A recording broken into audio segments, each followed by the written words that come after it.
Je m'appelle Roger Saligny, je suis né en 1925. Je suis rentré à la SNCF en 1943. J'ai été nommé mécanicien de route ou conducteur de route diesel en 1955 et j'ai terminé ma carrière en 1975. J'ai donc eu 22 ans de bons et loyaux services sur la ceinture et des fois les environs.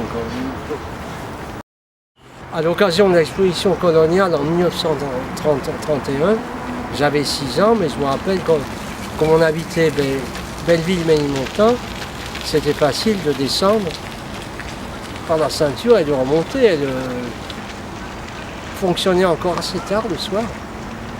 Les week-ends, je me rappelle, fonctionnait peut-être jusqu'à 9h ou 10h. C'était tard pour l'époque, les gens ne sortaient pas comme aujourd'hui. Et puis quand on allait au bois de Vincennes, aussi jusqu'en 1934, jusqu'à la fermeture, ça nous arrivait de prendre la ceinture.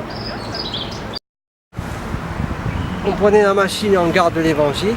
Les points de relais, c'était la gare de l'Évangile ou des fois au dépôt de l'Évangile.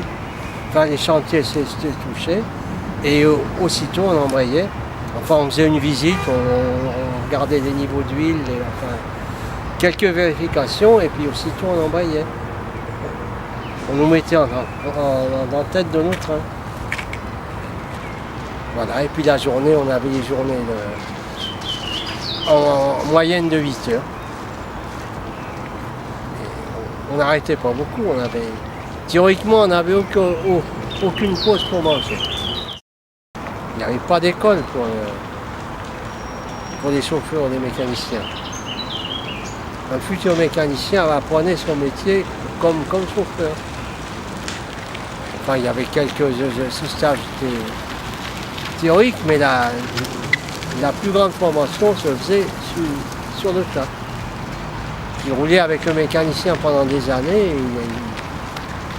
il avait acquis les notions du métier.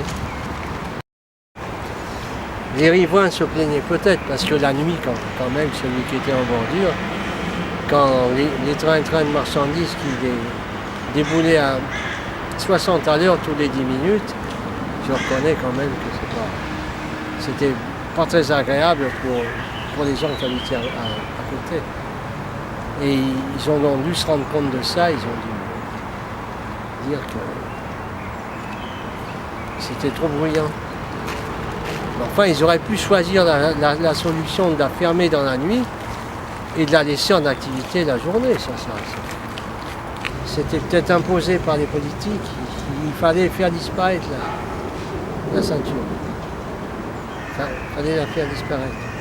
Et ils y sont arrivés.